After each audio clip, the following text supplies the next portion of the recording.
नमस्कार मित्रांनो, मी प्राध्यापिका डॉक्टर शुभांगी राठे, भुसावळ येथील श्रीमती पककोटेच्या महिला महाविद्यालयात राज्यशास्त्राची प्राध्यापिका म्हणून कार्यरत आहे. सध्या होऊ घातलेल्या बहुपर्यायी प्रश्नांच्या संदर्भात आपण विचार करत आहोत. भारतीय संविधानावर आधारित विविध प्रश्नांचा विचार आपण आतापर्यंतच्या 12 भागामध्ये 180 प्रश्न बघितलेले आहेत. मित्रांनो, हा 13वा भाग.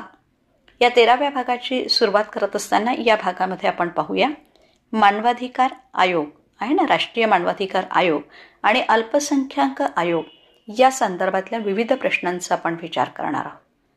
मित्रांनो, या भागामध्ये आपण 15 ऐवजी 18 प्रश्न घेऊया, जेणेकरून अल्पसंख्याक आयोगही आपण या भागात पूर्ण करू. यानंतरच्या पुढच्या भागामध्ये आपण घटना दुरुस्तीचा विचार करणार आहोत. मग प्रश्न क्रमांक 181 बघा. भारताच्या राष्ट्रीय मानव अधिकार आयोगात असलेल्या काय विचारलंय? सदस्यांची संख्या. म्हणजे what is the number of members in the national human rights commission of India.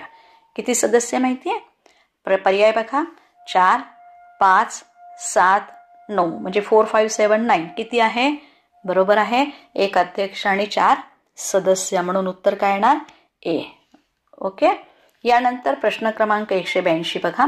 राष्ट्रीय मानवाधिकार आयोगाच्या अध्यक्षपदी खालीलपैकी कोणत्या व्यक्तीची निवड केली जाते? म्हणजे which of the following person is elected or elected म्हणण्यापेक्षा selected as the chairman of national human rights commission. कोणत्या व्यक्तीची निवड केली जाते सांगा? पर्याय क्रमांक ए उच्च न्यायालयाचे न्यायाधीश, बी निर्वाचन आयोगाचे निवृत्त न्यायाधीश म्हणजे retired chairman of election commission, की सर्वोच्च न्यायालयाचे सेवानिवृत्त मुख्य न्यायाधीश म्हणजेच retired chief justice of the supreme court, की सेवानिवृत्त राष्ट्रपती रिटायर्ड प्रेसिडेंट.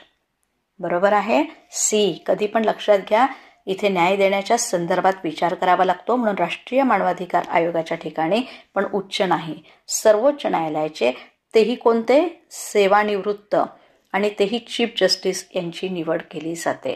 म्हणजे चीफ जस्टिस आफ्टर 65 रिटायर होतं ना, त्यानंतर त्यांना या ठिकाणी संधी मिळू शकते आयोगाच्या अध्यक्षपदी, म्हणून उत्तर काय येणार आहे? सी. ओके. यानंतरचा प्रश्न क्रमांक 183 बघा. राष्ट्रीय मानवाधिकार आयोगाचे अध्यक्ष आणि सदस्य यांचा कार्यकाल किती वर्षाचा असतो? म्हणजे व्हॉट इज द टर्म म्हणा किंवा tenure of the office of the chairman and members of the national human rights commission, असा हा प्रश्न आहे. मित्रांनो, पर्याय वाचा. 2 वर्षाचा किंवा वयाच्या 70 वर्ष, 5 वर्षाच्या किंवा वयाच्या 65व्या वर्षी, 5 वर्षाचा किंवा वयाच्या 70 वर्ष, 6 वर्षाचा किंवा वयाच्या 70व्या वर्षी. 70वं वर्ष बरोबर म्हणतात, पण 3 ठिकाणी आहे ना. मग इथे लक्षात घ्या मित्रांनो, की इथे जेव्हा टेन्युअर ठरवला जातो 5 वर्षाचा कार्यकाल आहे किंवा वयाच्या 70 वर्ष, हे लक्षात घ्या.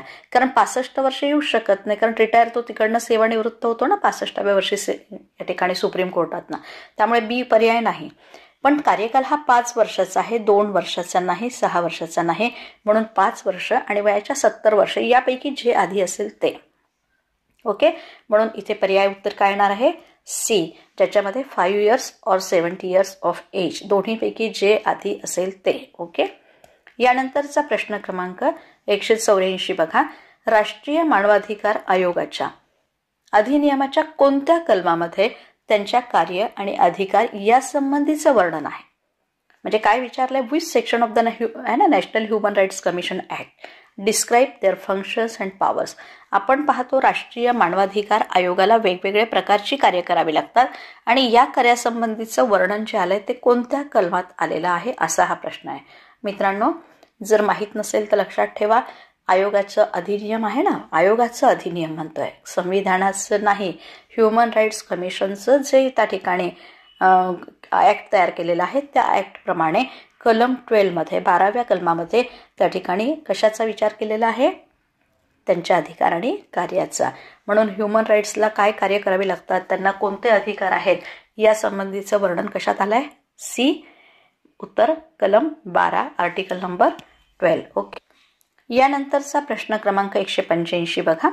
राष्ट्रीय मानवाधिकार आयोगाचे मुख्य कार्यालय कोठे आहे? म्हणजे where is the head office of the national human rights commission. आता आपण पाहतो राष्ट्रीय मानवाधिकार आयोगाचं कार्य कोठून चालतं? तर मुंबई, दिल्ली, नागपूर की चेन्नई? बरोबर आहे, दिल्लीहून चालतं, भारताची राजधानी असलेल्या शहरातून. म्हणून राष्ट्रीय मानवाधिकार आयोगाचं मुख्य कार्यालय कुठे आहे? दिल्ली, म्हणजे उत्तर काय आलं? बी दिल्ली. ओके. यानंतरचा प्रश्न क्रमांक 186 बघा. राष्ट्रीय मानवाधिकार आयोगाचे कार्य खालीलपैकी कोणते आहे ते ओळखा. म्हणजे तुम्हाला कार्य कोणतं करावं लागतं राष्ट्रीय मानवाधिकार आयोगाला ते सांगितलं आहे. आता इथे बघा, म्हणजे identify which of the following is the function of national human rights commission. याच्यामध्ये दहशतवादी कारवाया थांबवणे, म्हणजे स्टॉपिंग टेररिस्ट ॲक्ट, ज्याही दहशतवादी कारवाया असतात ते थांबवणं. कारण आहे ना, मानवाला दहशतवादी कारवायामुळे मानवाप्रमाणे जीवन जगता येत नाही, म्हणून हे कार्य करावं लागतं. दुसरी गोष्ट, तुरुंग नियमावलीबाबत शिफारस करणे. आपण पाहतो तुरुंगामध्ये व्यक्तीला ज्या पद्धतीची शिक्षा दिली जाते त्यामुळे व्यक्तीला सुधारण्याऐवजी तो बिघडण्याची पण दाट शक्यता असते. मग तुरुंगाची जी नियमावली आहे त्याबाबत शिफारस करण्याचं काम सुद्धा कोणाकडनं केलं जातं? ह्युमन राईट्स कमिशनकडनं. आणि याशिवाय आपण पाहतो ह्युमन राईट्स कमिशन काय करतं? मानवाच्या अधिकारांचं संरक्षण करतं. मग ह्या तिन्ही गोष्टी आहेत, उत्तर काय येणार आहे? बरोबर आहे, वरील सर्व. डी हे उत्तर आहे. म्हणून इथे 186चं उत्तर आहे. आयोगाची विविध कार्य आहेत, त्यामध्ये दहशतवादी कारवाया थांबवायच्या आहे, तुरुंगाच्या नियमावलीमध्ये पण ते शिफारस करतात, आणि ह्युमन राईट्स कमिशनचं मेन काम काय आहे? Protection of human rights. Okay. यानंतरचा प्रश्न क्रमांक 187 बघा. राष्ट्रीय मानवाधिकार आयोगाला टिंबटिंब न्यायालयाप्रमाणे सर्व अधिकार आहेत. आता राष्ट्रीय national human rights commission has all powers of a court. कोणत्या न्यायालयाप्रमाणेचे अधिकार आहे? दिवाणी, फौजदारी, वरील दोन्ही यापैकी नाही. बरोबर आहे, इथे दिवाणी स्वरूपाचं न्यायालय आहे. इथे फक्त त्या ठिकाणी आपण पाहतो ते वाद सोडवू शकतात, त्यांना शिक्षा करण्याचा अधिकार नाही. म्हणजे इथे फौजदारी, मारामारी वगैरेच्या संदर्भातले अधिकार ह्युमन राईट्स कमिशनला नाही. दिवाणी म्हणजे आपल्याला माहिती आहे सिव्हिल राईट्स फक्त या ठिकाणी त्यांना देण्यात आलेले आहे. यानंतरचा प्रश्न क्रमांक 188 बघा. राष्ट्रीय मानवाधिकार आयोगाचे पहिले अध्यक्ष कोण होते? म्हणजे who was the first chairman of national human rights commission? कोण होते माहिती आहे? आता वेगवेगळ्या आयोगाचे अध्यक्ष आतापर्यंत झालेले आहेत, आणि या अध्यक्षामध्ये पहिलं नाव कुणाचं आहे अध्यक्ष होण्याचं? सन्मान कुणाला मिळाला? ए. न्यायमूर्ती रंगनाथ मिश्र यानी justice Ranganath Mishra, justice M.N. Venkatachaliah, justice Jagdish चरण वर्मा, जस्टिस आदर्श सेन आनंद. यापैकी कुणाला मिळालं माहिती आहे? लक्षात घ्या, इथे सगळ्यात पहिला मान रंगनाथ मिश्र यांना मिळाला, म्हणून पहिलं उत्तर ए. न्यायमूर्ती जस्टिस रंगनाथ मिश्र हे राष्ट्रीय मानवाधिकार आयोगाचे काय होते? पहिले अध्यक्ष होते. ओके. यानंतरचा प्रश्न क्रमांक 189 बघा. कारण सध्या 2016 पासून, म्हणजे आता आपण पाहतो ना, आता सध्या 5 वर्षाचा टेन्युअर आहे, पण 16 पासून राष्ट्रीय मानवाधिकार आयोगाचे अध्यक्ष कोण आहेत? म्हणजे आता सध्या आपल्या भारतातले करंटली चेअरपर्सन कोण आहेत सिन्स 2016 पासून? त्यामध्ये पर्याय बघा. न्यायमूर्ती H.L. दत्तू, न्यायमूर्ती M.N. वेंकटचलैया, न्यायमूर्ती जगदीश चरण वर्मा और न्यायमूर्ती आदर्श सेन आनंद. मित्रांनो, या प्रश्नाचं उत्तर लक्षात ठेवा. H.L. Dattu, justice H.L. Dattu हे सध्या राष्ट्रीय मानवाधिकार आयोगाचे अध्यक्ष आहे, आणि म्हणून उत्तर काय येणार? ए. दत्तू हे सध्या, जस्टिस दत्तू हे आत्ता सध्याचे कोण आहेत? राष्ट्रीय मानवाधिकार आयोगाचे अध्यक्ष. यानंतरचा प्रश्न क्रमांक, आता आपण इथनं जी सुरुवात करणार आहोत 190 पासून, तर मित्रांनो हे सर्व प्रश्न अल्पसंख्याक आयोगाच्या संदर्भातले आहे. आतापर्यंतचे प्रश्न आपण कशाच्या संदर्भात बघितले? ह्युमन राईट्स कमिशनच्या संदर्भात, म्हणजे नॅशनल ह्युमन राईट्स कमिशन या संदर्भात बघितले. पण आता 190 पासून ते आपण पुढचे प्रश्न जे पाहणार आहोत 198 पर्यंतचे, हे 8 प्रश्न आपण कशाच्या संदर्भात बघणार आहोत? मायनॉरिटी कमिशनच्या संदर्भात बघणार आहोत. तर मित्रांनो, प्रश्न क्रमांक 190 बघा. भारतात राष्ट्रीय अल्पसंख्याक आयोगाची स्थापना कोणत्या वर्षी करण्यात आलेली आहे? आपण पाहतो ना, जसं ह्युमन राईट्स कमिशन केव्हा स्थापन झाले बघितलं आपण 1993 मध्ये, पण इथे आपल्याला विचारलंय की मायनॉरिटी कमिशन केव्हा स्थापन झालं? In which year was the national minority commission establish in India? पर्याय बघा.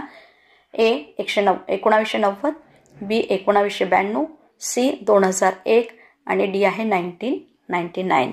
कोणतं वर्ष आहे? बरोबर आहे 1992 मध्ये. म्हणजे 93 मध्ये मानवाधिकार आयोग आहे, पण तत्पूर्वीच आपल्याकडे मायनॉरिटी कमिशन एस्टॅब्लिश झालं होतं, आणि ते वर्ष आहे 1992. ओके. यानंतर आता प्रश्न क्रमांक 191 बघा. राष्ट्रीय अल्पसंख्याक आयोगाचे पहिले अध्यक्ष टिंबटिंब होते. The first chairman of the national minorities commission was, आहे ना, इथे कोणतं विचारलंय? नॅशनल कमिशनचे फर्स्ट चेअरमन विचारलंय, म्हणजे पहिले अध्यक्ष कोण होते मायनॉरिटी कमिशनचे.